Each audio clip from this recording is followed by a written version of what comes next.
Что происходит, когда у человека, занимавшего третье место в государственной иерархии, начинаются проблемы с дыханием? Личный врач приходит тайно, в неучетные часы. Ни один диагноз не попадает в официальные документы, которые могли бы увидеть журналисты или общественность. Но архивы Национального госпиталя Министерства здравоохранения Кыргызстана хранят список медикаментов, заказанных персонально для Чыныбая Турсунбекова в последние дни июня 2020 года. Этот список раскрывает картину борьбы с болезнью, которую экс-спикер парламента пытался скрыть от страны на протяжении недель. В нем препараты для поддержания сердца, противовирусные средства экспериментального характера, кислородные концентраты особой частоты. Медикаменты, которых не было в обычных палатах, где умирали рядовые граждане Киргизии, задыхаясь без аппаратов искусственной вентиляции легких. Почему даже деньги и связи бывшего спикера не смогли переломить ход событий? Или кто-то не хотел, чтобы они переломили? 5 июля 2020 года, за 24 часа до того момента, когда сердце остановится навсегда, глава пресс-службы парламента Ибраим Нуракону выходит к журналистам с заявлением, которое звучит почти оптимистично. «Показатели стабильны», — говорит он, перечисляя цифры как мантру спасения. Артериальное давление в норме, температура тела не критична, сатурация кислорода в крови держится на приемлемом уровне. Более того, супруга Чыныбая Турсунбекова общалась с мужем через мессенджер, они переписывались, обменивались голосовыми сообщениями, и она передала врачам, что чувствует улучшение его состояния. Планировалось отключение от аппарата искусственной вентиляции легких уже в ближайшие часы с последующим переводом на амбулаторное лечение. Казалось, что худшее позади, что организм политика, закаленный десятилетиями борьбы за власть, справляется с двусторонней пневмонией. Но в этом заявлении была странность, которую заметили немногие. Пресс-секретарь говорил о планах, используя будущее время, словно читая текст, написанный кем-то другим. Он ни разу не сказал «мы уверены», только «планируется» и «предполагается». А через 24 часа этот же человек будет зачитывать сообщение о смерти. Национальный госпиталь в Бишкеке — это необычная больница, куда обращаются за справкой или плановой операцией. Это учреждение, где лечатся те, кто принимает решения о судьбах миллионов. Здесь работают лучшие врачи страны, здесь установлено оборудование, которое в обычные региональные клиники даже не завозят из-за бюджетных ограничений. И все же летом 2020 года этот госпиталь превратился в передовую линию фронта, где медики сражались с невидимым врагом — пандемией, которая не делала различий между богатыми и бедными, между депутатами и дворниками. Коридоры реанимационного отделения наполнились звуками аппаратов ИВЛ, которые дышали вместо тех, чьи легкие отказывались принимать кислород. Чыныбай Турсунбеков лежал в одной из этих палат несколько дней, подключенный к машине, которая качала воздух в его тело через трубку в горле. Рядом с ним, в других палатах, умирали люди, чьи имена никогда не появятся в заголовках новостей. Но смерть депутата Жагорку Кениша была особенной не только из-за его статуса. Она была особенной из-за того контраста между официальным оптимизмом и внезапностью финала, который невозможно объяснить одной лишь медицинской статистикой. Когда человек находится на аппарате искусственной вентиляции легких, каждое решение врачей становится вопросом жизни и смерти. Увеличить подачу кислорода или снизить? Ввести дополнительную дозу противовоспалительных препаратов или подождать? Попытаться отключить аппарат и проверить, справятся ли легкие самостоятельно, или дать организму еще сутки на восстановление. В случае Чыныбая Турсунбекова эти решения принимались в условиях, когда вся страна наблюдала за развитием событий, когда каждый шаг медицинского персонала мог быть интерпретирован как политический жест. Официальные источники подтверждают, результат ПЦР-теста на коронавирус был отрицательным. Но двусторонняя пневмония, от которой задыхался экс-спикер, имела все признаки поражения, характерного для COVID-19. Это противоречие, отрицательный тест при типичной клинической картине, породило первые вопросы, на которые до сих пор нет убедительных ответов. Если вирус не был обнаружен, то что именно разрушало легкие политика с такой скоростью, что даже современные аппараты не смогли компенсировать недостаток кислорода? Есть детали, которые не вошли в официальные сообщения, но всплыли позже в разговорах медицинского персонала. За день до трагического финала, когда пресс-секретарь уверял общественность в стабильности состояния, в палату реанимации был доставлен дополнительный запас препаратов, не входящих в стандартный протокол лечения пневмонии. Среди них лекарства, которые обычно применяют при острой сердечной недостаточности, когда орган начинает отказывать под нагрузкой. Это может означать две вещи: либо врачи видели ухудшение, о котором не сообщили публично, либо они готовились к сценарию, который считали вероятным, но старались предотвратить. В любом случае, эта информация разрушает картину планового отключения от ИВЛ, которую рисовали представители парламента. Когда сердце работает на пределе, когда каждый удар требует химической поддержки извне, никто не говорит о скором выздоровлении. Тогда говорят о том, чтобы продержаться еще один день, еще одну ночь, еще один час. Супруга Ченебая Турсунбекова отправила последнее голосовое сообщение мужу в мессенджеры 5 июля, примерно в 14 часов 30 минут по местному времени. В нем она говорила о планах на выписку, о том, как они вместе проведут восстановительный период дома, о детях, которые ждут возвращения отца. Голос звучал бодро, почти весело, она верила в слова врачей, которые обещали скорое улучшение. Через 28 часов она получит телефонный звонок из госпиталя, после которого ее жизнь разделится на «да» и «после». Но сейчас, в этот момент 5 июля, она все еще живет в иллюзии, что самое страшное позади. Эта иллюзия была создана искусственно. Медицинский персонал Национального госпиталя получил устное указание минимизировать информацию о реальной тяжести состояния депутата Турсунбекова. Не врать напрямую, но и не раскрывать всей картины. Говорить о стабильности, когда параметры держатся на одном уровне, даже если этот уровень критический. Использовать термины, которые звучат обнадеживающе для непрофессионалов. Положительная динамика отсутствует, вместо ухудшения продолжается. Это стандартная практика, когда речь идет о высокопоставленных пациентах. Но в данном случае она сыграла роковую роль, создав ложное ощущение контроля над ситуацией.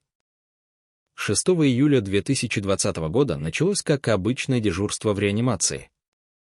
Утренний обход показал, что показатели Ченебая Турсунбекова остаются в тех же рамках, что и накануне вечером: сатурация на уровне, требующем максимальной поддержки аппарата ИВЛ, сердечный ритм неровный, но стабилизированный медикаментами, температура тела слегка повышена.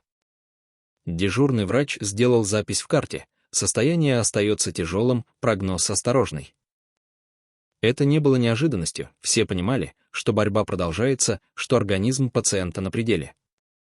Но никто не ожидал, что критическая точка наступит так быстро. Примерно в 15 часов 40 минут датчики показали резкое падение сатурации кислорода, несмотря на максимальные настройки аппарата ИВЛ. Легкие перестали принимать кислород вообще, каждая попытка вдоха заканчивалась ничем, воздух проходил через разрушенную ткань, не насыщая кровь. Это называется рефракторная гипоксемия, состояние, когда даже искусственная вентиляция не помогает.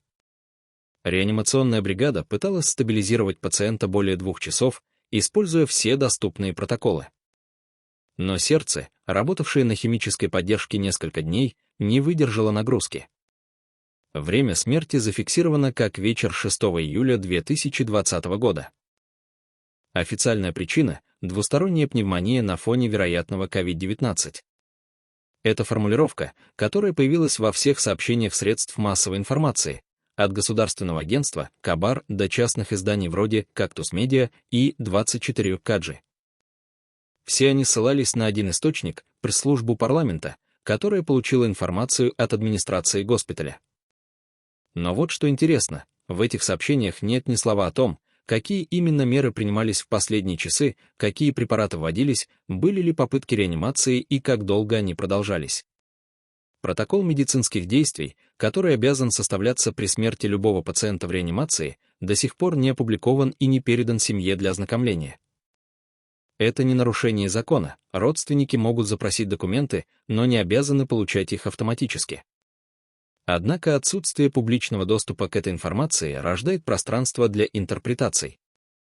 Что именно происходило в те 2 часа между началом критического падения показателей и фиксацией смерти? Какие решения принимались? И главное, принимались ли они исключительно врачами, или кто-то еще влиял на ход событий? В те же дни в том же национальном госпитале с двусторонней пневмонией боролись еще несколько известных политиков. Депутат Камчыбек Ташиев и его супруга были госпитализированы после неудачной попытки лечиться дома народными методами. Ситуация дошла до критической, когда они попали в больницу. Параллельно в региональных клиниках задыхались сотни обычных граждан, для которых не хватало ни аппаратов ИВЛ, ни кислородных баллонов, ни элементарных противовоспалительных препаратов. Киргизия летом 2020 года переживала пик пандемии в условиях полного коллапса системы здравоохранения. Аптеки были пусты, частные клиники закрыты, государственные больницы переполнены до предела. Люди умирали дома, потому что не было мест в реанимациях. Люди умирали в очередях на госпитализацию, потому что не хватало машин скорой помощи. И на этом фоне смерть экс-спикера парламента, который имел доступ к лучшей медицинской помощи в стране, выглядела особенно символично. Даже деньги, даже связи, даже палата в национальном госпитале не гарантировали спасение. Это был мощный сигнал обществу. Система рухнула настолько, что не защищает даже своих. Но есть и другая интерпретация этих событий, менее очевидная и более тревожащая. Что если смерть Чыныбая Турсунбекова была не просто результатом болезни, но следствием того, что кто-то не приложил достаточных усилий для спасения. Или, еще страшнее, приложил усилия в обратном направлении. Это не обвинение, это вопрос, который задают те, кто видел противоречия в официальных заявлениях. Как можно говорить о плановом отключении от ИВЛ за сутки до смерти, если в карте пациента стоит пометка «прогноз осторожный»? Как можно сообщать родственникам об улучшении, когда заказываются препараты для поддержки отказывающего сердца? Либо врачи сами не понимали тяжести ситуации, что маловероятно для специалистов такого уровня. Либо они понимали, но получили указание транслировать другую картину. А если было указание скрывать правду от семьи, то кто его дал? И какова была конечная цель этого указания? Спасти репутацию системы здравоохранения, показав, что даже в критических условиях высокопоставленные пациенты получают шанс? Или, напротив, продемонстрировать, что никто не застрахован, даже те, кто еще вчера принимал решение о бюджете той самой медицины, которая теперь не может их спасти? Чыныбай Акунович Турсунбеков родился 15 октября 1960 года в селе Жанбулак, место, где горы подступают так близко к домам, что кажется, будто небо лежит на крышах. Это типичная для Киргизии биография, из сельской местности через образование и партийную работу в высшие эшелоны власти. Он знал, что такое жить без электричества, что такое греть воду на костре, что такое идти пешком несколько километров до ближайшей школы. Этот опыт сформировал характер человека, который позже станет одним из ключевых политиков страны.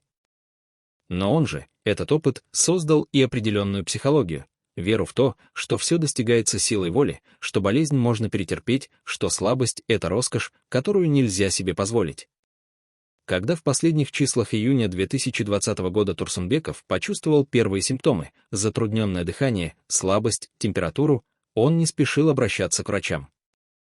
Пытался справиться сам, принимая жаропонижающие, ограничивая физическую активность, надеясь, что это обычная простуда, которая пройдет за несколько дней. Это была фатальная ошибка, которую совершали тысячи людей в ту пандемию.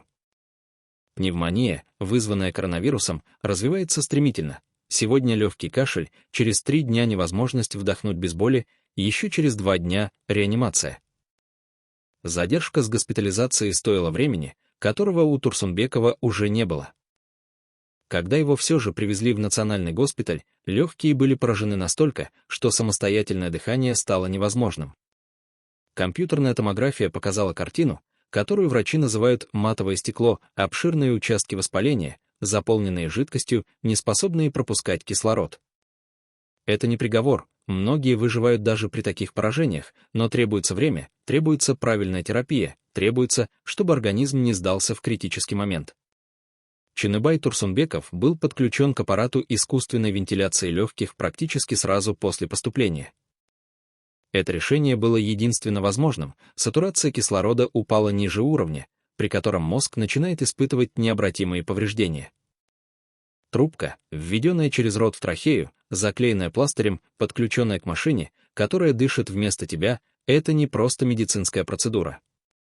Это полная капитуляция перед болезнью, признание, что твой организм больше не контролирует базовую функцию жизни. Для человека, который всю карьеру строил на контроле над ситуацией, это было психологическим ударом, возможно, не меньшим, чем физическое разрушение легких. Но пока он был в сознании, пока седативные препараты не погрузили его в искусственный сон, он видел лица врачей, которые избегали прямого зрительного контакта. Он слышал обрывки фраз: «Параметры нестабильны, нужно увеличить дозировку, посмотрим к вечеру». Эти фразы не обнадеживают, они отсрочивают вердикт. Когда врачи уверены в положительной динамике, они говорят иначе: «Все идет хорошо, скоро будет легче, вы справляетесь». Отсутствие таких слов говорит о многом. А еще он видел, как медсестра вносит в планшет данные о введенных препаратах, и этот список становился длиннее с каждым днем.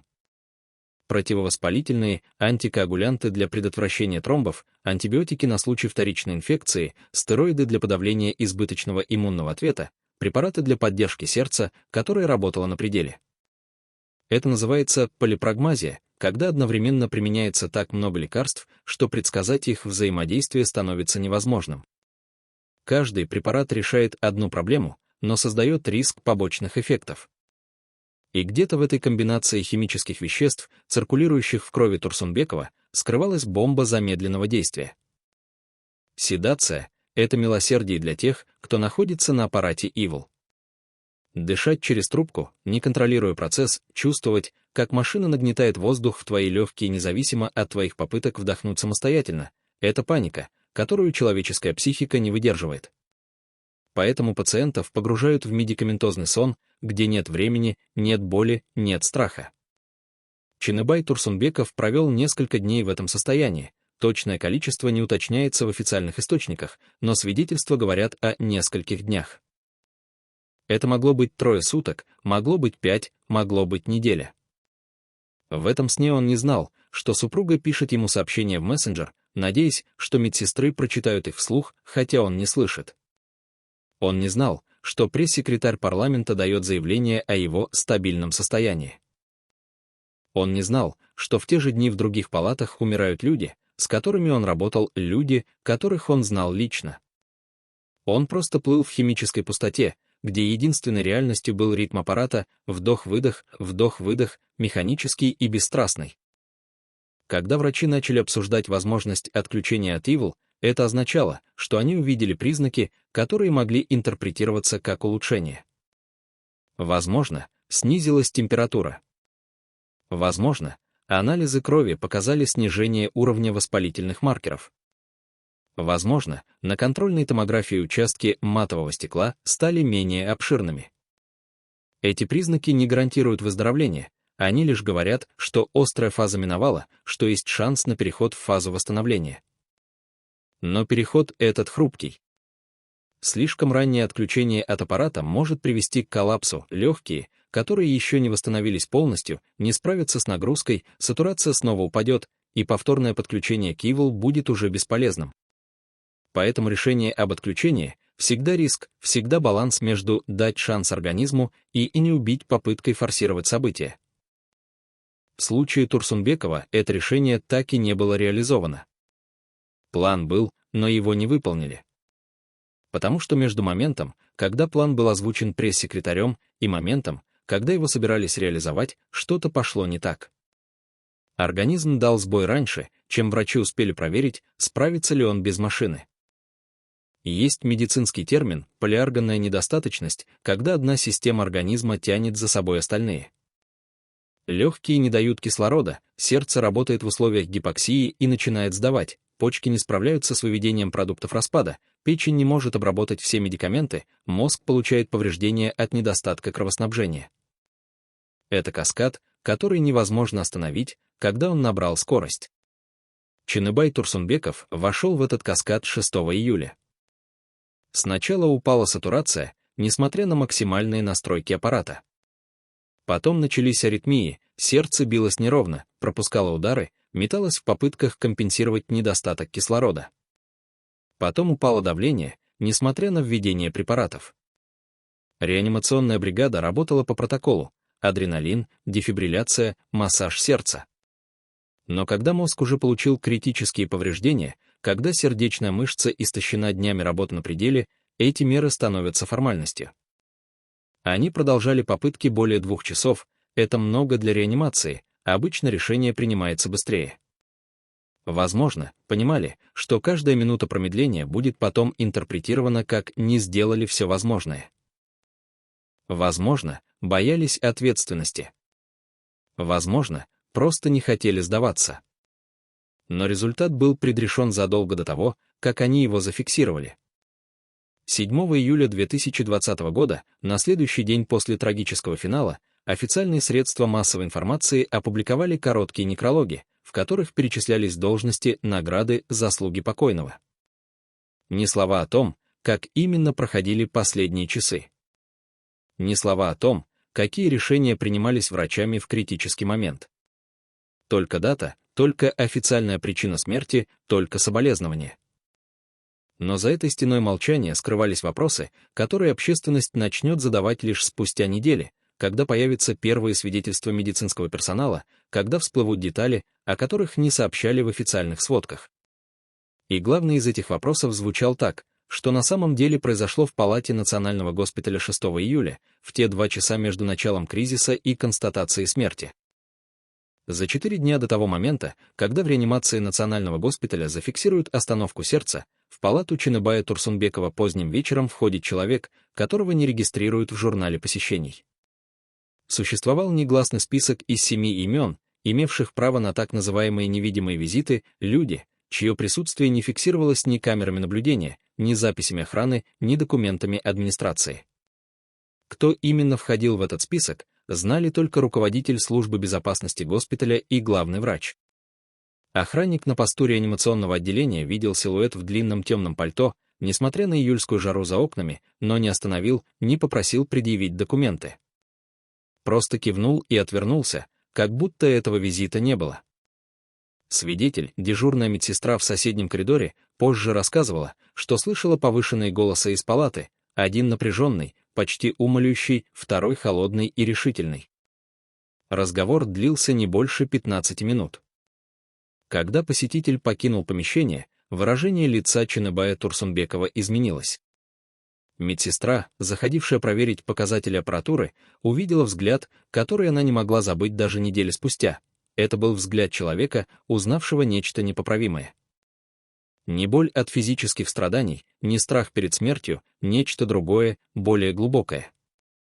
Он молча смотрел в потолок, не реагировал на вопросы, не отвечал кивком даже на простейшие просьбы медперсонала. Это состояние длилось несколько часов, пока седативные препараты не погрузили его обратно в искусственный сон. Но детали того ночного разговора так и не всплыли. Никто не знал, о чем именно говорили 2 мужчин в палате реанимации 2 июля 2020 года. Известно только, что после этого визита в медицинской карте появилась странная пометка, сделанная рукой не лечащего врача, а кого-то из администрации, особый режим наблюдения, протокол Альфа. Что означал этот протокол, простой медицинский персонал не понимал. Но старшие врачи, видевшие эту пометку, становились молчаливыми и избегали прямых ответов на вопросы коллег. Протокол Альфа, как выяснилось позже из обрывков разговоров, означал жесткий контроль всей информации о пациенте. Любой выход данных за пределы узкого круга допущенных лиц немедленно пресекался. Родственники получали только общие фразы о стабильности. Журналисты не могли даже приблизиться к зданию госпиталя.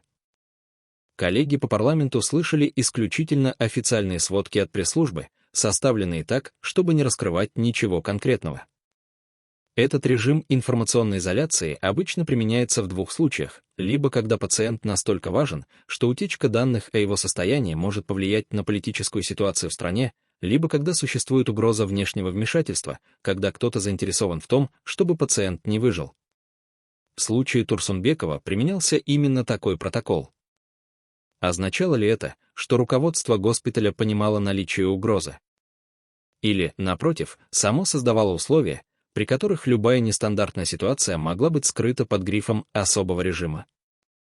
Дежурная медсестра, слышавшая повышенные голоса той ночью, через 2 месяца после событий уволилась из госпиталя без объяснения причин. Попытки связаться с ней для получения более детальных свидетельств не увенчались успехом. Ее телефон отключен, адрес проживания изменен, родственники утверждают, что она уехала за границу и не планирует возвращаться. Тревожные знаки множились с каждым днем. 3 июля, на следующий день после таинственного визита, анализы крови показали неожиданный скачок показателей, которые не соответствовали динамике выздоровления. Уровень определенных ферментов, отвечающих за работу печени, вырос в 3 раза по сравнению с предыдущими измерениями. Это могло означать токсическую реакцию на препараты, которые вводились для лечения пневмонии. Но могло означать и другое – введение веществ, не зафиксированных в официальном протоколе лечения. Врачи начали корректировать терапию, убирая потенциально опасные медикаменты, добавляя препараты для защиты печени.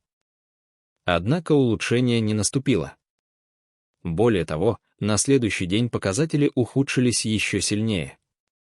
Сердечный ритм стал неустойчивым, давление начало колебаться, несмотря на стабилизирующие инъекции.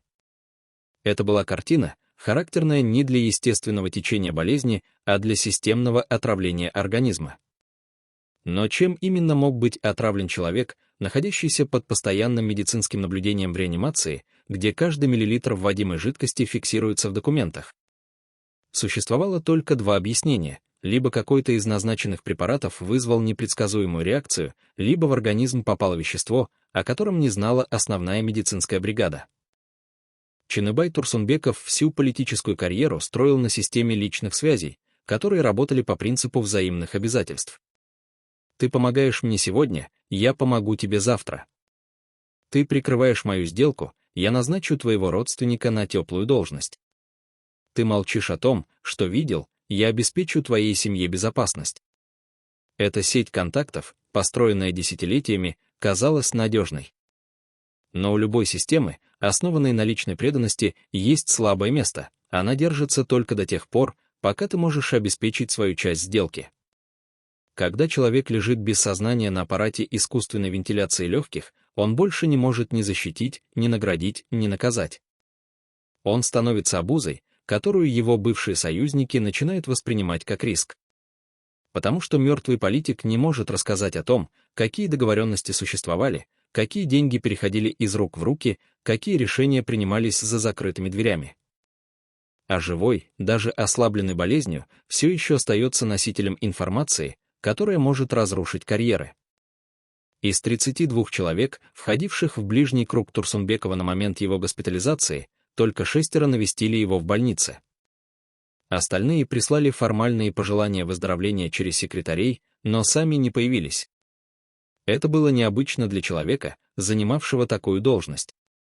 Обычно в подобных ситуациях происходит обратное. Очередь из желающих показать лояльность, букеты цветов, публичные заявления поддержки. Отсутствие этой демонстративной поддержки говорило о том, что внутри политической элиты уже циркулировал сигнал: от Турсунбекова лучше дистанцироваться. Кто именно подал этот сигнал, неизвестно. Но работал он эффективно. Один за другим бывшие соратники начали переориентировать свои контакты, искать новых покровителей, готовиться к переделу сфер влияния. Это происходило тихо, без громких заявлений, но те, кто понимает механику властных отношений, видели признаки надвигающегося предательства.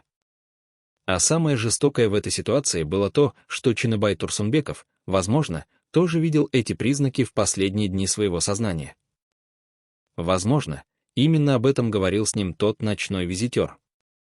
Существует феномен, который психологи называют предсмертная ясность, короткий период перед уходом, когда умирающий вдруг обретает четкость мышления, понимание ситуации, освобождение от иллюзий.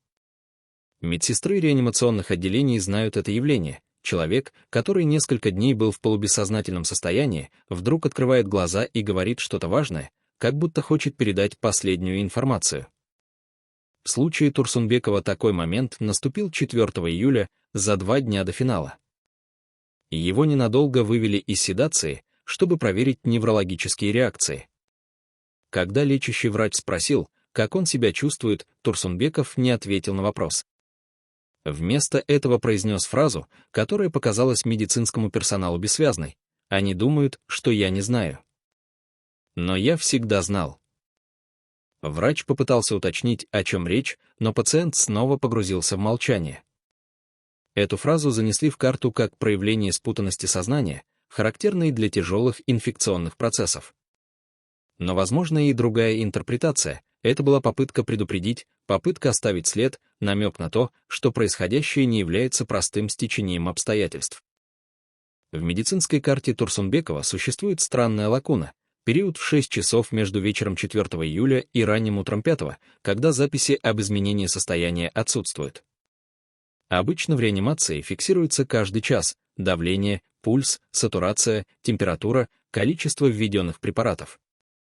Это стандартная процедура. Но в эти конкретные 6 часов — пустота. На официальный запрос о причинах отсутствия записи администрация госпиталя ответила формально. Технический сбой в системе электронного мониторинга, данные восстановлены по памяти дежурного персонала на следующий день. Но восстановленные данные выглядят слишком ровными, слишком идеальными, показатели, которые не меняются ни на единицу на протяжении 6 часов, что физически невозможно для живого организма, находящегося в критическом состоянии. Это означает одно из двух: либо записи действительно потеряны, и их заполнили задним числом приблизительными цифрами для галочки, либо те 6 часов происходило нечто, что нельзя было зафиксировать документально.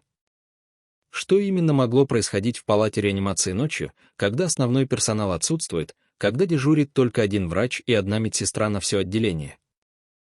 Параллельно с медицинской драмой разворачивались события, которые только усиливали ощущение, что вокруг Турсунбекова сжимается кольцо.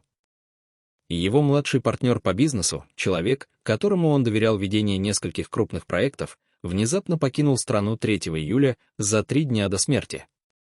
Официально, по семейным обстоятельствам, для лечения родственника за границей. Но уехал он не в Россию или Казахстан, где обычно лечатся граждане Киргизии, а в Турцию, откуда экстрадиция затруднена. И уехал не один, а с семьей, вывезя через посредников значительные денежные средства. Это выглядело не как временная поездка, а как эвакуация.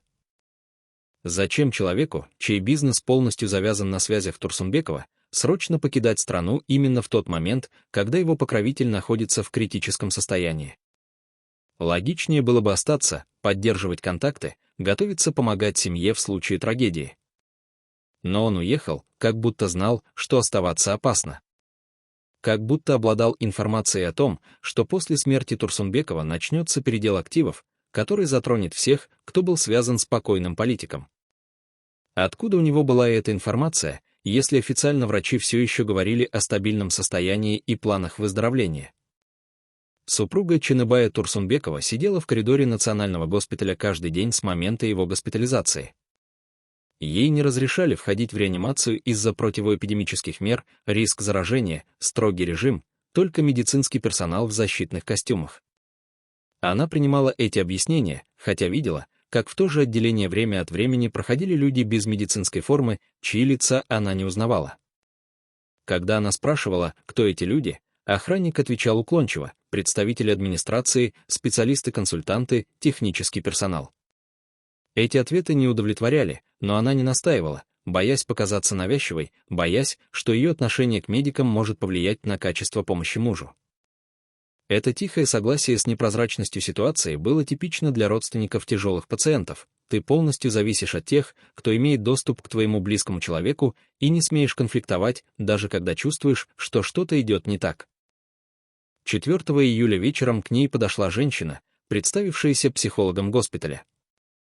Предложила поговорить о том, как справляться с ожиданием, как поддерживать себя эмоционально. Разговор был спокойным, профессиональным. Но ближе к концу психолог задала странный вопрос: если вдруг произойдет самое плохое, вы готовы принять это как волю судьбы?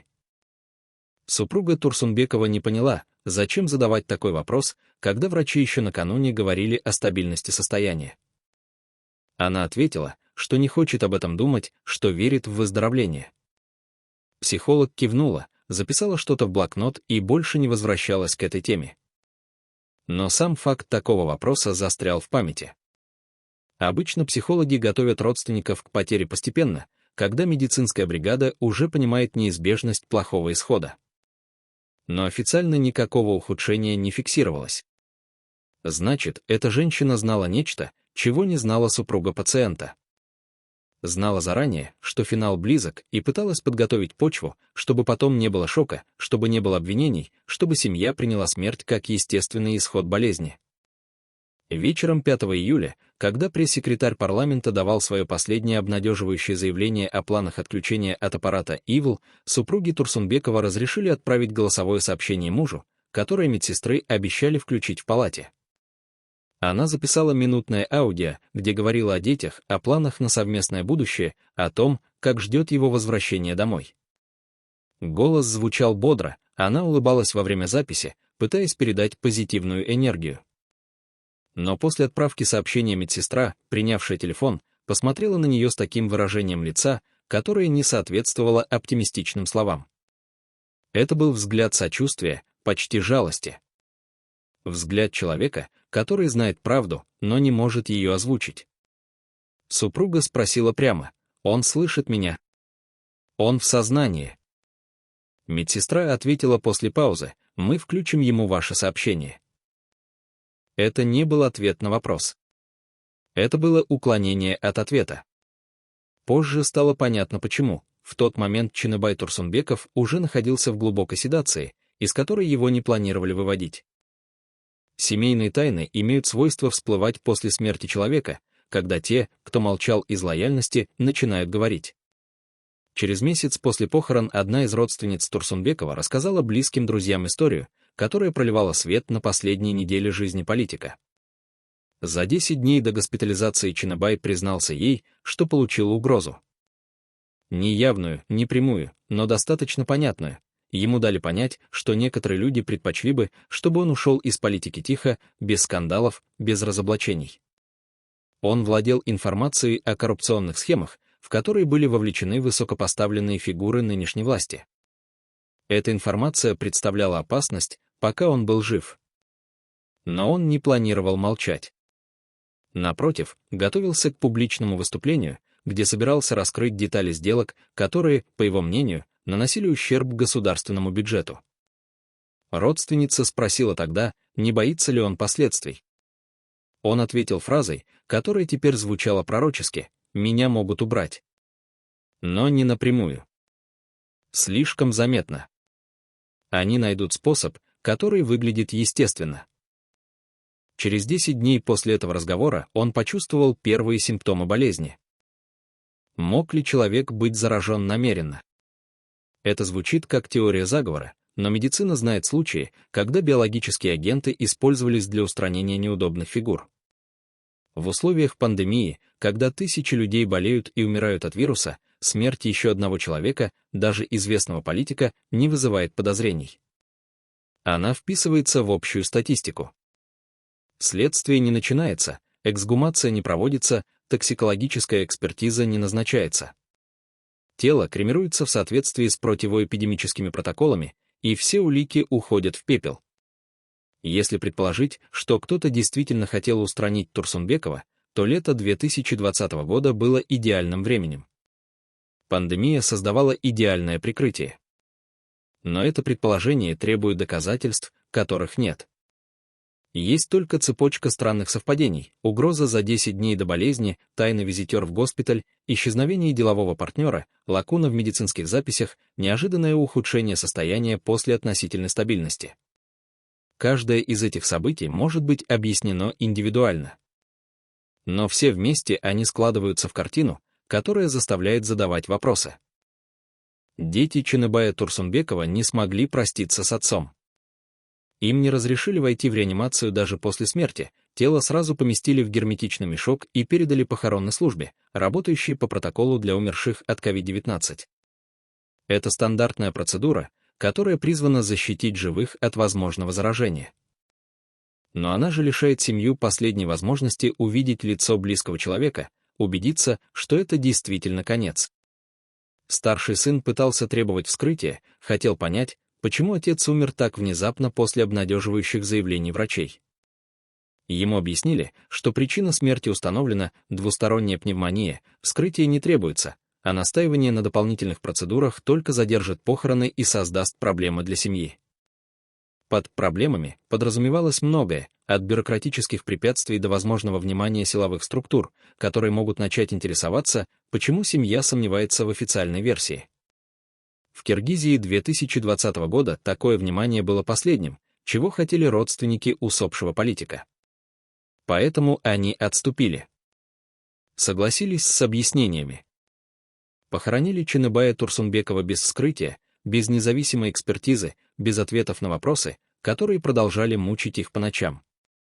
Существует правило, которое знает каждый архивариус государственных учреждений: документы исчезают не случайно. Они исчезают тогда, когда их содержание становится опасным для тех, кто имеет доступ к хранилищам. В архивах Национального госпиталя Министерства здравоохранения Кыргызстана после смерти Чыныбая Турсунбекова обнаружилась странная аномалия. Из медицинской документации реанимационного отделения за период со 2 по 6 июля 2020 года пропали 23 страницы. Не весь файл целиком, что можно было бы объяснить технической ошибкой или случайной утратой, а именно конкретные листы, вырванные из подшивки так аккуратно, что следы повреждения почти незаметны. Эти страницы содержали протоколы введения препаратов в ночные смены, когда дежурит минимальный персонал, когда камеры наблюдения по регламенту переводятся в режим экономии энергии, записывая не постоянно, а с интервалами в 15 минут. Что именно фиксировалось на этих 23 листах, не знает никто из оставшихся свидетелей, либо они действительно не знают, либо предпочитают хранить молчание. Главный врач госпиталя, к которому обратились с запросом о восстановлении документации, ответил формально: утрата произошла в результате внутренней реорганизации архивной системы, сведения частично восстановлены по электронным копиям. Но электронные копии, предоставленные позже, выглядели слишком чистыми, слишком лаконичными, строчки о стандартных процедурах, повторяющиеся из часа в час без отклонений. Ни одной пометки о нестандартных назначениях, ни одного упоминания о консультациях специалистов извне, ни одного намека на те 6 часов, когда записи вообще отсутствовали. Медицинские документы, особенно в реанимации, всегда содержат неровности, исправления, дополнительные пометки на полях, печати разных дежурных смен. Здесь не было ничего подобного. Только ровные машинописные строки, которые создавали иллюзию полного контроля, иллюзию того, что все шло по плану. Архивариус, работавшая в госпитале 8 лет до событий июля 2020 года, через 3 месяца после смерти Турсунбекова подала заявление об увольнении по собственному желанию. В частной беседе с коллегой, которой доверяла, она обмолвилась: существовал второй комплект документов, дубликат, который хранился не в общей системе, а в личном сейфе заведующего реанимационным отделением. Это была негласная страховка на случай, если официальные архивы будут подвергнуты правкам, иметь оригинальную версию событий, зафиксированную в реальном времени, без последующих корректировок. Этот дубликат исчез из сейфа в ночь на 8 июля, через 36 часов после смерти Чыныбая Турсунбекова. Сейф не был взломан, замок остался целым, что означает одно: доступ имел человек, знающий код. Таких людей было 3. Заведующий реанимацией, главный врач госпиталя и некто третий, чье имя не фигурирует в официальных документах, но кто обладал полномочиями, превышающими медицинскую иерархию. Когда архивариус попыталась выяснить, кто именно забрал документы, ей посоветовали не задавать лишних вопросов. Фраза прозвучала не как угроза, но как предупреждение от человека, который желает ей добра. Через неделю она написала заявление об уходе. Утраченные документы — это пустота, которая формирует вопросы. Если бы в тех 23 страницах не было ничего опасного, их не стали бы изымать. Стандартные медицинские записи не представляют интереса для тех, кто имеет доступ к секретным хранилищам. Значит, там содержалась информация, которая могла изменить интерпретацию событий. Возможно, это были протоколы введения препаратов, не входящих в официальный список назначений. Возможно, записи о визитах людей, чьи имена нельзя было оставить в документообороте. Возможно, зафиксированные жалобы медицинского персонала на распоряжения, которые противоречили медицинским протоколам. Каждая из этих возможностей открывает пространство для гипотез, которые невозможно ни доказать, ни опровергнуть без доступа к источнику. А источник уничтожен, причем уничтожен так тщательно, что даже следов метода уничтожения не осталось. Просто пустота в подшивке, которая молчит красноречивее любых слов. За 30 лет политической карьеры Чыныбай Акунович Турсунбеков изменился внешне так, что фотографии молодого депутата и экс-спикера парламента выглядят как снимки разных людей. На ранних изображениях конца 80-х годов худощавый мужчина с прямой спиной, темными волосами без единой седой пряди, взглядом, который смотрит прямо, без тени усталости. На последних кадрах, сделанных за месяц до госпитализации, сутулая фигура с опущенными плечами, полностью седая голова, глубокие морщины вокруг глаз, которые выдают не возраст, а хроническое напряжение. Это не просто естественное старение. Это физиологическая цена власти, которую платит каждый, кто проводит десятилетия в эпицентре борьбы за влияние. Медицинские записи, которые все же сохранились в архивах, раскрывают картину системного разрушения организма, происходившего задолго до июля 2020 года. Гипертония, диагностированная еще в 2005 году, требовала постоянного приема препаратов для контроля давления. Ишемическая болезнь сердца, выявленная при плановом обследовании в 2012 означала, что сердечная мышца получала недостаточное кровоснабжение. Хронический гастрит, язва двенадцатиперстной кишки, проблемы с печенью, каждый из этих диагнозов сам по себе не смертелен, но вместе они создавали картину организма, работающего на износ. Врачи предупреждали, необходимо снизить нагрузку, избегать стрессов, пересмотреть режим работы. Но человек, занимающий третье место в государственной иерархии, не может позволить себе следовать медицинским рекомендациям. Политика не знает перерывов на восстановление. Она требует присутствия, требует решений, требует постоянной готовности к борьбе. И организм Чыныбая Турсунбекова отвечал на эти требования единственным доступным способом — он горел изнутри, расходуя последние резервы. К началу 2020 года его походка изменилась. Вместо энергичного шуга появилась осторожность движений, характерная для людей, испытывающих боль при ходьбе. Боли в суставах, связанные с подагрой, заставляли его опираться на трость, хотя публично он старался этого избегать, понимая, что любой признак физической слабости будет интерпретирован политическими противниками как сигнал уязвимости. Кожа лица приобрела нездоровый серый оттенок, характерный для нарушений работы печени. Под глазами постоянные темные круги, которые не исчезали даже после отдыха. Руки начали слегка дрожать, едва заметный тремор, который он пытался скрыть, держа пальцы сжатыми в кулаки во время публичных выступлений. Все эти признаки говорили о том, что система дает сбой, что тело больше не справляется с нагрузками, которые на него возлагает разум. Но самым тревожным симптомом была бессонница, о которой Турсунбеков говорил только близким. Последние несколько месяцев он спал не больше 3-4 часов за ночь, просыпаясь от любого шороха, не в силах погрузиться обратно в сон. Врачи называют это состояние гипервозбуждение нервной системы, когда организм находится в постоянной готовности к опасности, когда адреналин вырабатывается даже в моменты, предназначенные для отдыха. Хроническое недосыпание разрушает иммунную систему, делая человека беззащитным перед инфекциями. Возможно, именно это сыграло ключевую роль в том, как быстро пневмония захватила его легкие. Организм, истощенный годами стресса, месяцами бессонницы, десятилетиями подавления собственных потребностей ради карьеры, просто не имел сил сопротивляться. Существует медицинский термин «синдром выгорания управленца», состояние, когда психоэмоциональные перегрузки приводят к физическому истощению. У Чыныбая Турсунбекова этот синдром достиг критической стадии к лету 2020 года. Коллеги по парламенту вспоминают, что в последние недели перед болезнью он выглядел отрешенным, словно находился где-то далеко, даже когда сидел в зале заседаний. Отвечал на вопросы с задержкой, терял нить разговора посреди фразы, забывал имена людей, с которыми работал годами. Это не старческая деменция, ему было всего 59 лет.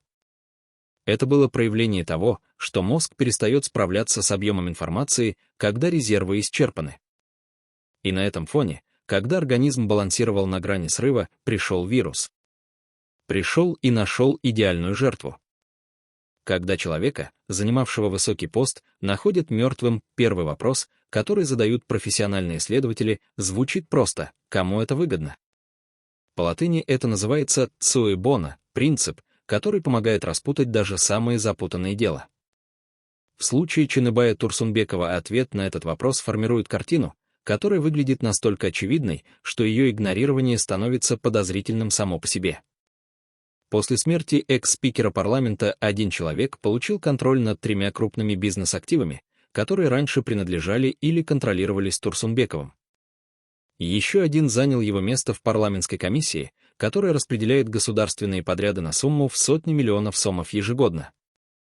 Третий получил доступ к информационным каналам, которые Турсунбеков использовал для влияния на общественное мнение. Все 3 находились в ближнем круге покойного.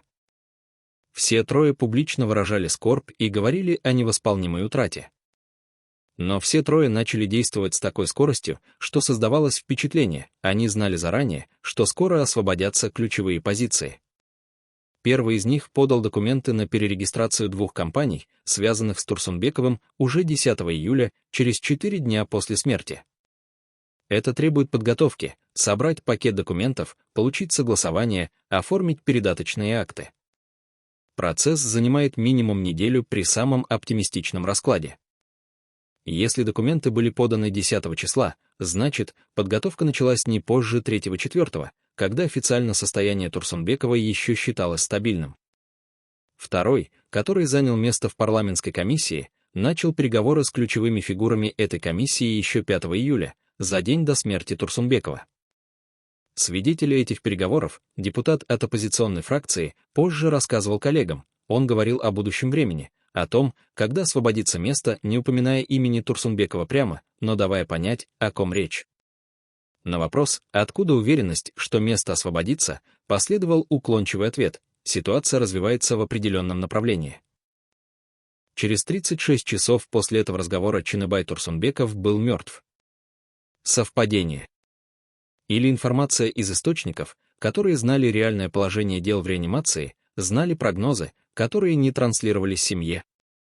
Третий получил контроль над медиахолдингом, который Турсунбеков создавал 15 лет. Этот холдинг включал 3 телеканала, 2 печатных издания и крупнейший новостной портал в Киргизии. Стоимость активов оценивалась в десятки миллионов долларов. Формально передача прав оформлялась через сложную схему с участием офшорных компаний, где итоговым бенефициаром выступал некий фонд развития медиа. Но анализ структуры этого фонда показывает, реальный контроль принадлежал человеку, который до смерти Турсунбекова занимал позицию младшего партнера в бизнесе. Документы о передаче активов датированы августом 2020 года, но переговоры о сделке начались значительно раньше. Юристы, участвовавшие в оформлении, подтверждают, первые консультации по структуре сделки запрашивались в начале июня, за месяц до смерти Турсунбекова. Это означает одно из двух: либо все 3 обладали даром предвидения, либо они знали, что здоровье Турсунбекова настолько критично, что его уход — вопрос ближайшего времени. Но если они знали об этом в начале июня, почему официальные заявления пресс-службы парламента до последнего дня говорили о стабильности и планах выздоровления? Либо пресс-служба не владела полной информацией, либо транслировала сознательную дезинформацию, создавая иллюзию контроля над ситуацией. В обоих случаях возникает вопрос, кто решал, какая информация может быть озвучена публично. И совпадали ли интересы тех, кто контролировал информационные потоки, с интересами самого Турсунбекова?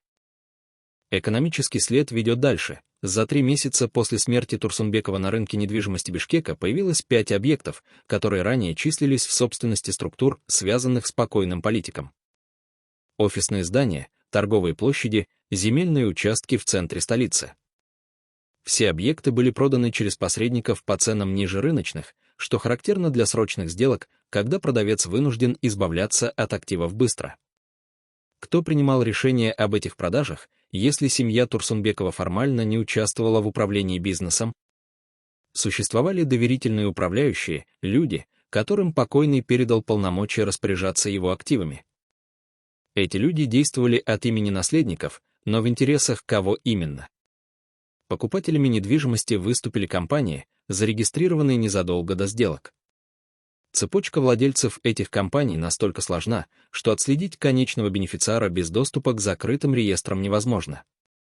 Но анализ косвенных связей показывает, директора этих компаний ранее работали в структурах, подконтрольных тем самым 3 людям, которые получили главную выгоду от смерти Турсунбекова. Это не прямое доказательство сговора, но это связи, которые требуют объяснений. Случайно ли люди, близкие к этой тройке, оказались покупателями активов покойного политика? Или это результат заранее спланированной операции по переделу собственности? Политический след не менее красноречив. После ухода Турсунбекова из парламента баланс сил в нескольких ключевых комиссиях сместился в пользу группы, которая ранее находилась в меньшинстве. Решения, которые Турсунбеков блокировал, используя свое влияние, были приняты уже в августе 2020 года. Законопроекты, против которых он публично выступал, прошли голосование без серьезного сопротивления. Это нормальный политический процесс, расклад сил меняется, решения принимаются новым составом. Но скорость, с которой произошел этот сдвиг, наводит на мысли. Обычно после смерти влиятельного депутата требуется время на консолидацию нового большинства, на переговоры, на формирование альянсов. Здесь все произошло мгновенно, словно новый альянс уже существовал, просто ждал момента, когда сможет действовать открыто. Среди решений, принятых в августе-сентябре 2020 года, одно выделяется особенно — Закон о реорганизации системы государственных закупок, который открывал доступ к бюджетным средствам для узкого круга компаний, соответствующих новым критериям. Эти критерии были сформулированы так, что под них подпадали именно те структуры, которые контролировались группой, получившей власть после смерти Турсунбекова. Закон продвигался под флагом борьбы с коррупцией и повышения прозрачности. Но его реальный эффект заключался в перераспределении финансовых потоков от одной группы влияния к другой. Турсунбеков при жизни называл этот законопроект легализацией грабежа. Он готовил публичное выступление с разоблачением тех, кто стоял за инициативой. После его смерти закон прошел без обсуждения. Можно ли назвать это убийством? В юридическом смысле нет, потому что нет прямых доказательств насильственной смерти. Официальная причина, пневмония на фоне пандемии, выглядит естественной и не требует расследования. Но если посмотреть на совокупность обстоятельств, на цепочку выгод, на скорость, с которой одни люди заняли место другого, на исчезновение документов, которые могли бы пролить свет на последние дни, картина становится иной. Это устранение не через яд или пулю. Это устранение через создание условий, при которых естественные процессы болезни получают помощь извне. Не убить напрямую, но и не спасать изо всех сил. Дать событиям развиваться по логике, выгодной определенным людям. И когда финал наступает, развести руками. Мы делали все возможное, но болезнь оказалась сильнее. Семья Ченебая Турсунбекова до сих пор не получила полного доступа к медицинским документам. Запросы юристов о предоставлении полной документации встречают формальные отписки. Часть документов утрачена, часть содержит информацию, составляющую врачебную тайну, часть не может быть предоставлена без решения суда. Судебное разбирательство по этому вопросу затягивается уже более года. Каждое заседание переносится по формальным причинам. Каждый запрос утопает в бюрократических процедурах. Создается ощущение, что система делает все возможное, чтобы правда осталась погребенной под слоями бумаг, сроков, отписок. А время работает против тех, кто ищет ответы, свидетели увольняются, переезжают, замолкают. Документы исчезают окончательно, списанные по акту уничтожения после истечения срока хранения. След остывает с каждым месяцем. И в какой-то момент вопросы перестанут звучать просто потому, что никого уже не будет интересовать история трехлетней давности. Но вопросы остаются. Почему человека, который угрожал раскрыть коррупционные схемы, настигла болезнь именно в тот момент, когда он готовился к публичному выступлению? Почему его деловые партнеры начали готовиться к разделу активов еще до официального ухудшения состояния? Почему медицинские документы, которые могли бы объяснить причины внезапной смерти после заявлений о стабильности, исчезли из архивов? Почему люди, получившие максимальную выгоду от его смерти, оказались в нужном месте в нужное время с готовыми документами? Совпадение. Или тщательно спланированная операция, где каждый участник играл свою роль, не обязательно зная полный замысел? Ответа нет. Есть только экономический след, который ведет от реанимационной палаты Национального госпиталя к кабинетам новой власти, где сидят люди, разбогатевшие на чужой смерти. Есть только молчание тех, кто знает правду, но предпочитает безопасность истине. Есть только могила, над которой не поставлен памятник, потому что семья до сих пор не решается провести полноценную церемонию, боясь привлечь внимание к вопросам, которые остались без ответа. И есть только ощущение, что справедливость в этой истории так и не восторжествовала. Что те, кто должен был ответить, продолжают жить спокойно, пользуясь плодами чужой трагедии. Кто-то когда-нибудь ответит за то, что произошло в июле 2020 года в стенах Национального госпиталя. Или эта история навсегда останется одной из тех, где правда похоронена глубже, чем тело человека, искавшего ее при жизни. 6 июля 2020 года началось с того, что дежурная медсестра реанимационного отделения проверила показатели пациента в палате номер 7 в 6 часов 30 минут утра. Сатурация кислорода 92%. Пульс 112 ударов в минуту. Давление 130/85. Аппарат искусственной вентиляции легких работал на 80% от максимальной мощности. Эти цифры не означали выздоровление, но они означали, что организм Ченебая Турсунбекова все еще боролся.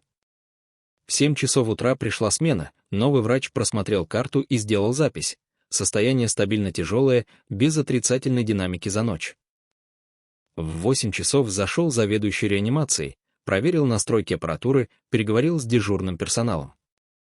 Сказал фразу, которую позже вспоминали как последнюю надежду: если до обеда не будет ухудшения, попробуем снизить поддержку. Снизить поддержку означало дать легким шанс дышать самостоятельно, проверить, готов ли организм обходиться без машины. В 9 часов 15 минут в палату вошел человек в белом халате, которого дежурная медсестра не узнала. Лицо закрыто медицинской маской, на бейдже написано имя, которое она видела впервые. Она спросила, из какого отделения специалист, он ответил коротко: консультация по поручению главного врача. Показал какой-то документ, а она не стала вчитываться, пропустила. Этот человек пробыл в палате около 12 минут. Что он делал там, медсестра не видела, потому что в это время ее вызвали в соседнюю палату, где у другого пациента началось резкое падение давления. Когда она вернулась, незнакомец уже уходил. Быстрым шагом, не оглядываясь, не прощаясь. В палате все выглядело как прежде, аппараты работали, показатели на мониторах не изменились. Но появилась деталь, которую она заметила только позже, когда начала вспоминать хронологию событий. Капельница с раствором, висевшая справа от кровати, была заменена на новую. Старая емкость лежала в контейнере для медицинских отходов, хотя по времени замена еще не требовалась. В 10 часов 40 минут мониторы показали первое отклонение, сатурация начала падать. 92% превратились в 89%. Дежурный врач увеличил подачу кислорода через аппарат ИВЛ. Показатель поднялся до 90%, но не выше. Это насторожило, потому что обычно увеличение подачи дает более заметный эффект. В 11 часов 15 минут сатурация снова упала, теперь до 87%. Пульс участился до 130 ударов в минуту. Сердце начинало работать на износ, пытаясь компенсировать недостаток кислорода. Врач принял решение перевести аппарат ИВЛ на максимальную мощность. Показатель стабилизировался на 88%, но дальше не рос. Легкие больше не принимали кислород так, как принимали утром. Что-то изменилось за эти 5 часов.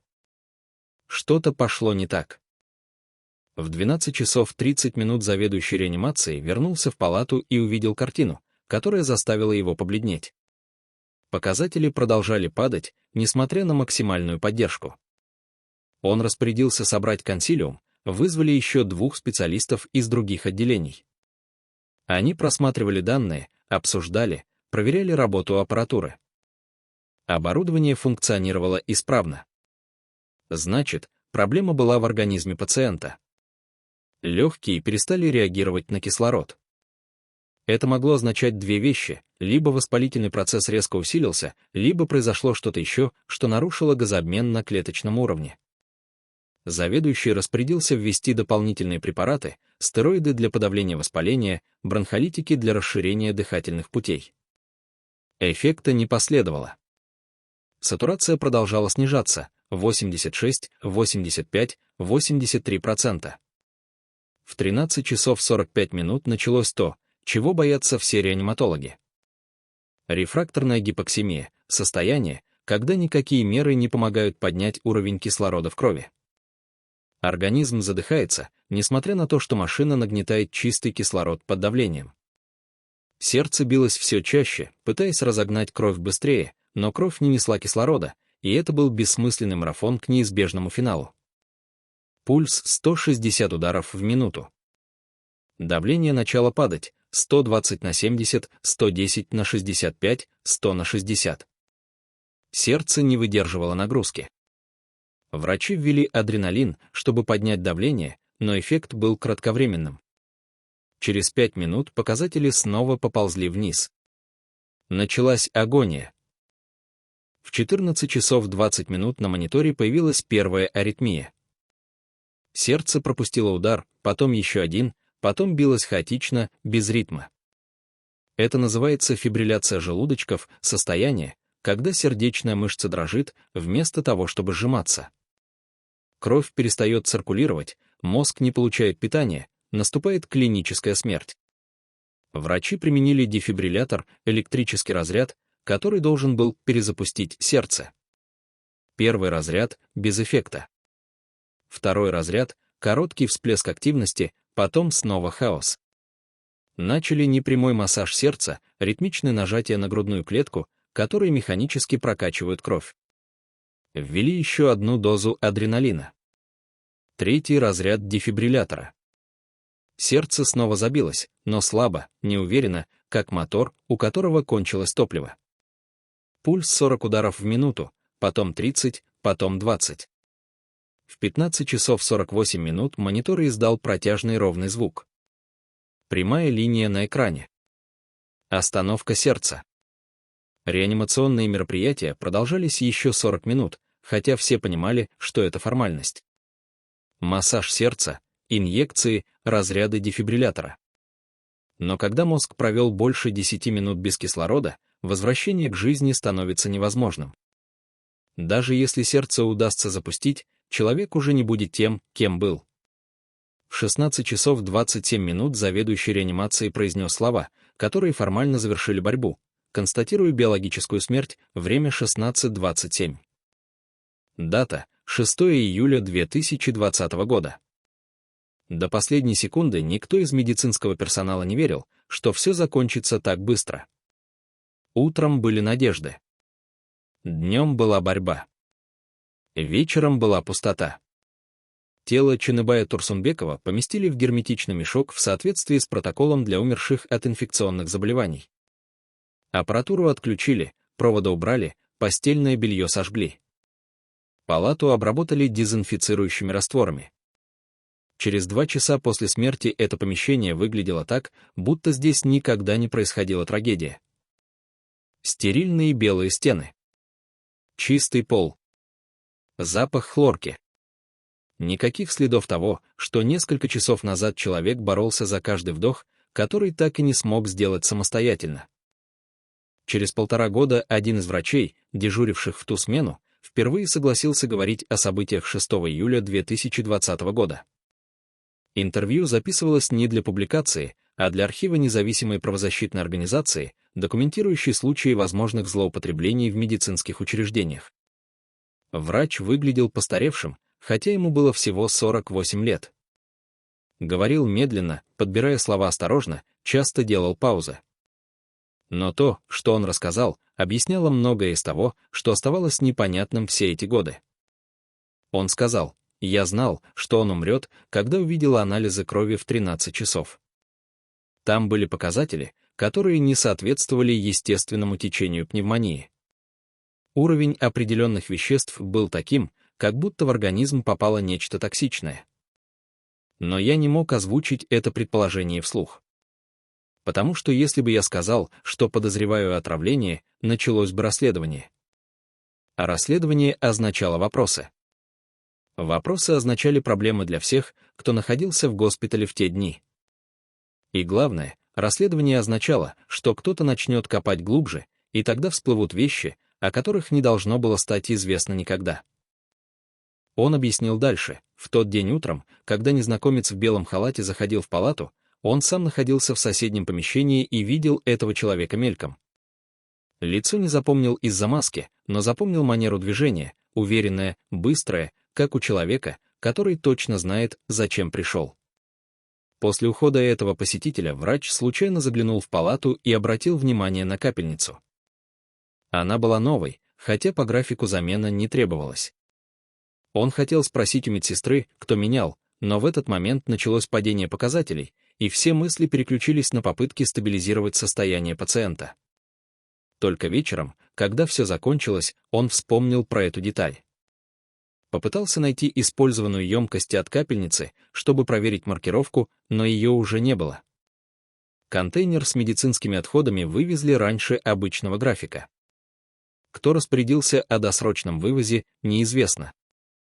Когда врач спросил об этом у заведующего хозяйственной частью, тот ответил, что получил устное распоряжение от администрации, но документального подтверждения нет. Врач продолжил: «Я не утверждаю, что его убили. Но я утверждаю, что его смерть произошла при обстоятельствах, которые требовали расследования». А расследования не было. Было заключение, написанное за 2 часа, где причиной указана пневмония. Никто не проверял токсикологию. Никто не анализировал, что именно вводилось в последние часы. Документы исчезли так быстро, что я не успел даже сделать копии. И главное, на следующий день после смерти мне позвонил человек, представившийся сотрудником службы безопасности госпиталя. Он не угрожал прямо, но сказал фразу, которую я запомнил дословно: «Некоторые вещи лучше забыть, если хочешь продолжать работать по специальности». Я понял намек. Больше вопросов не задавал. Продолжал работать еще 3 года, потом уволился, потому что не мог находиться в месте, где произошло то, о чем нельзя говорить. Вторая свидетельница, медсестра, которая дежурила в ту смену, согласилась дать показания только при условии полной анонимности. Ее голос записан на диктофон, лицо не снималось, имя изменено в транскрипте. Она подтвердила версию первого свидетеля о незнакомце в белом халате. Я пропустила его, потому что он показал какую-то бумагу с печатью. Я не стала всматриваться, потому что в реанимации постоянно ходят разные специалисты, консультанты, проверяющие. Но я запомнила его руки. Когда он доставал документ, я заметила, что руки у него не были похожи на руки врача. Кожа слишком гладкая, ногти ухоженные, никаких следов постоянного мытья с дезинфицирующими растворами. Врачи, которые работают в реанимации, всегда имеют сухую кожу на руках, трещины, шелушения. У этого человека руки были как у того, кто не занимается медициной. А еще я запомнила, что он не задавал вопросов. Обычно консультанты спрашивают у дежурного персонала о динамике, о жалобах, о последних анализах. Этот зашел, прошел в палату, вышел. Ни слова. Как будто пришел не консультировать, а сделать что-то конкретное. Медсестра рассказала дальше. После смерти Турсунбекова всех, кто дежурил в ту смену, вызвали по одному к главному врачу. Беседа длилась минут 5. Главный врач говорил спокойно, почти доброжелательно. Объяснял, что смерть произошла от естественных причин, что медицинский персонал сделал все возможное, что никаких претензий к действиям врачей нет. Потом добавил: семья переживает тяжелый период. Лишние разговоры могут усугубить их страдания. Пожалуйста, воздержитесь от обсуждения деталей с кем бы то ни было, включая коллег из других отделений. Это не было приказом молчать, но все поняли это именно так. А еще через неделю каждому, кто дежурил 6 июля, выплатили премию. Официальная причина — за сложную работу в условиях пандемии. Сумма была значительной — 3 месячных оклада. Никто не отказался. Деньги молчат лучше, чем угрозы. Впервые за 10 лет человек, который стоял ближе всех к Чыныбаю Турсунбекову в последние месяцы его жизни, согласился говорить перед диктофоном. Этот человек не занимал официальных постов, не был родственником, не являлся деловым партнером. Он был личным помощником политика, тем, кто видел его не на трибунах и переговорах, а в моменты усталости, болезни, сомнений. Интервью записывалось в безопасном месте, за пределами Киргизии, потому что этот человек покинул страну через полгода после смерти Турсунбекова и не планирует возвращаться. Причины отъезда он объяснил просто: «Я знал слишком много». И те, кто получил выгоду от его смерти, знали, что я знаю. Оставаться было опасно. Помощник начал с истории, которая произошла за 3 недели до госпитализации. Турсунбеков получил телефонный звонок поздним вечером, около 11 часов. Разговор длился не больше 3 минут. После этого звонка он позвал помощника в кабинет и сказал: «Если со мной что-то случится в ближайшие месяцы, знай, это не случайность. Я собираюсь раскрыть информацию, которая разрушит карьеры нескольких очень влиятельных людей. Они знают об этом. И они попытаются меня остановить. Не напрямую, они слишком умны для этого. Они найдут способ, который выглядит естественно». Помощник спросил, можно ли как-то защититься, обратиться в правоохранительные органы, обнародовать информацию заранее. Турсунбеков ответил: правоохранительные органы не помогут, потому что те люди контролируют их. А обнародовать раньше времени значит лишиться главного козыря. Мне нужны доказательства, которые невозможно опровергнуть. И я их соберу. И тогда выступлю. Доказательства, о которых говорил Турсунбеков, касались схемы, через которую несколько высокопоставленных чиновников выводили бюджетные средства через подставные компании. Сумма исчислялась десятками миллионов долларов. Схема работала годами, и Турсунбеков узнал о ней случайно, когда один из участников, поссорившись с партнерами, решил использовать политика как рычаг давления. Этот человек передал копии документов, которые доказывали всю цепочку, от фиктивных тендеров до офшорных счетов. Турсунбеков потратил месяцы на проверку информации, нанял независимых аудиторов, сверял данные с открытыми реестрами. Все сходилось. Он готовился к публичному выступлению, где планировал представить доказательства и назвать имена. Выступление было назначено на 15 июля 2020 года. Он не дожил до этой даты 9 дней. Помощник рассказал дальше. За неделю до госпитализации Турсунбеков начал чувствовать недомогание. Сначала легкая слабость, потом температура, потом кашель. Он не придавал этому значения, думал, что обычная простуда. Продолжал работать, встречаться с людьми, готовить выступления. Но его состояние ухудшалось быстрее, чем должно было при обычной простуде. Через 3 дня он уже не мог подниматься по лестнице без одышки. Еще через 2 дня начались боли в груди. Врач, который приехал на дом, настоял на госпитализации. Турсунбеков сопротивлялся, говорил, что не может позволить себе уйти из игры сейчас, когда до выступления осталось меньше 2 недель. Но врач был непреклонен: если не поедете в больницу, можете не дожить до своего выступления. Это была пророческая фраза. Когда его увезли в национальный госпиталь, помощник остался в кабинете Турсунбекова, разбирая документы. Среди бумаг он нашел запечатанный конверт с надписью «Открыть в случае моей смерти». Внутри была флешка и записка: «Здесь копии всех доказательств по коррупционной схеме. Если я умру до 15 июля, значит, они меня опередили. Передай это журналистам, которым можно доверять. Не родственникам, они будут в опасности. Не коллегам по парламенту, там нет людей вне системы. Журналистам, которые работают с международными организациями». Помощник хранил этот конверт несколько дней, не зная, что делать. После смерти Турсунбекова он попытался связаться с журналистами, но все, к кому обращался, отказывались брать материал. Причины были разными: слишком опасно, нужно больше времени на проверку, сейчас не тот момент. А один журналист прямо сказал: «Я не хочу оказаться следующим». Помощник в итоге покинул Киргизию, взяв флешку с собой. Он передал ее представителю международной правозащитной организации, которое обещало провести расследование. Но расследование так и не было опубликовано. Официальная причина — недостаточная доказательственная база.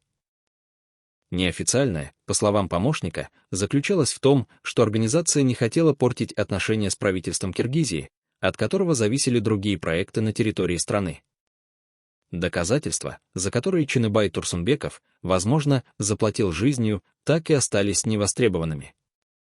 Они хранятся где-то в архивах, помеченные грифом, требуют дополнительной проверки, что на языке бюрократии означает «похоронено навсегда».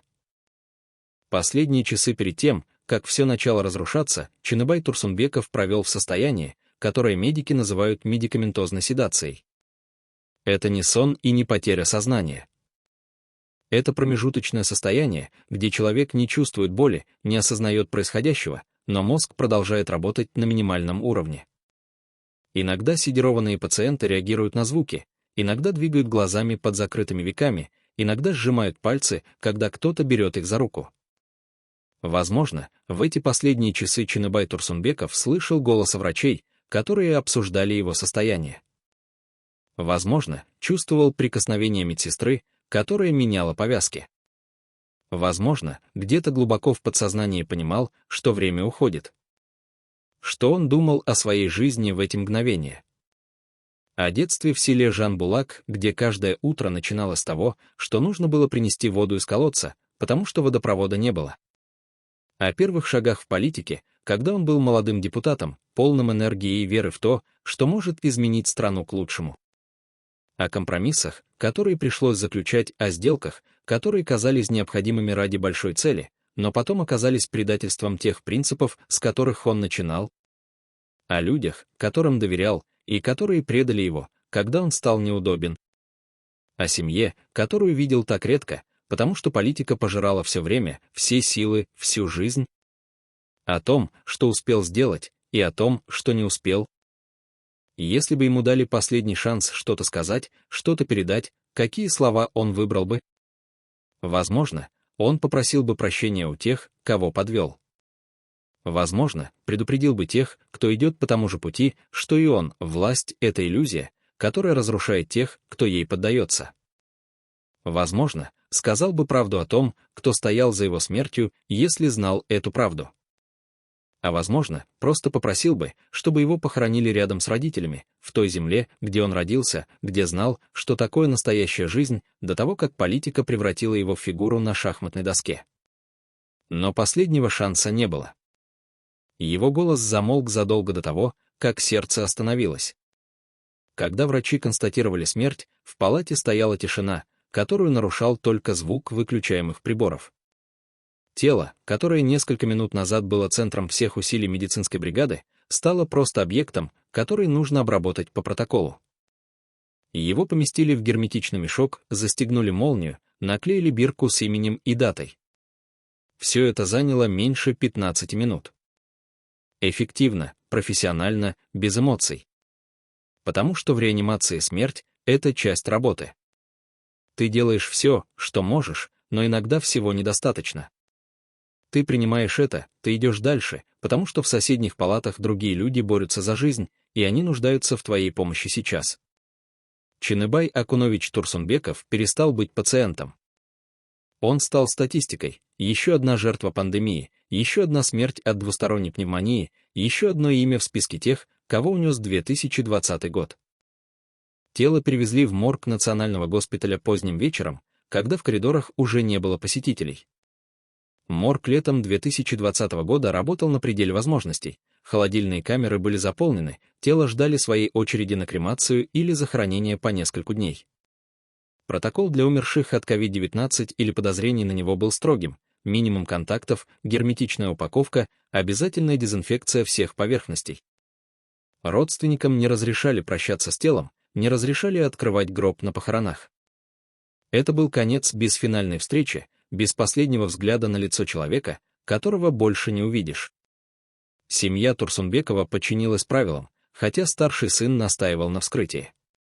Ему объяснили, что причина смерти установлена, что вскрытие только затянет процесс, что в условиях пандемии каждый день задержки создает риск для окружающих. Он отступил. Возможно, пожалел об этом позже, когда начали всплывать странные детали. Похороны прошли быстро, почти тайно. Узкий круг близких, никаких публичных церемоний, никаких речей от коллег по парламенту. Официальные представители власти прислали венки с формальными соболезнованиями, но никто из высокопоставленных чиновников не пришел лично. Это было необычно для человека такого уровня. Обычно похороны экс-спикера парламента превращаются в политическое событие, куда съезжаются все, кто хочет показать уважение или просто быть замеченным. Отсутствие этого ритуала говорило о том, что Турсунбеков на момент смерти был фигурой неудобной, от которой предпочитали дистанцироваться. Его хоронили как рядового гражданина, а не как политика, занимавшего третье место в государственной иерархии. И в этом молчании власти читалось больше, чем в любых словах. Могила на кладбище Атабиит, где хоронят известных людей Киргизии, до сих пор без полноценного памятника. Стоит временная табличка с именем и датами жизни. Семья не может решиться на установку постоянного надгробия, потому что не закрыты вопросы. Пока нет ответов на то, как именно умер их отец, муж, дед, ставить монумент кажется преждевременным. Памятник — это финальное признание того, что история завершена. А история Чыныбая Турсунбекова не завершена. Она застряла в подвешенном состоянии, где есть официальная версия, но нет убедительных доказательств, где есть подозрения, но нет возможности их проверить, где есть вопросы, но нет тех, кто готов на них ответить. Что стало с теми, кто окружал Чыныбая Турсунбекова в последние дни его жизни? Судьба каждого из них рассказывает свою часть истории о том, как работает система, где правда менее важна, чем удобство власти. Супруга Турсунбекова прожила после его смерти 3 года в состоянии, которое близкие описывают как «тихое угасание». Она перестала выходить из дома, перестала общаться с друзьями, проводила дни, перебирая старые фотографии. Психологи называют это осложненное горе, когда потеря настолько травматична, что человек не может вернуться к нормальной жизни. В 2022 году ее госпитализировали с инсультом. Врачи говорят, что хронический стресс и депрессия привели к нарушениям работы сердечно-сосудистой системы. Она выжила, но осталась частично парализованной, неспособной к самостоятельному передвижению. Ее перевезли в частную клинику, где она находится под постоянным наблюдением. Дети навещают ее каждую неделю, но она почти не узнает их. Инсульт повредил те участки мозга, которые отвечают за память и узнавание лиц. Иногда она зовет мужа, спрашивает, почему он не приходит. Ей объясняют снова, и каждый раз она реагирует так, будто СЛ.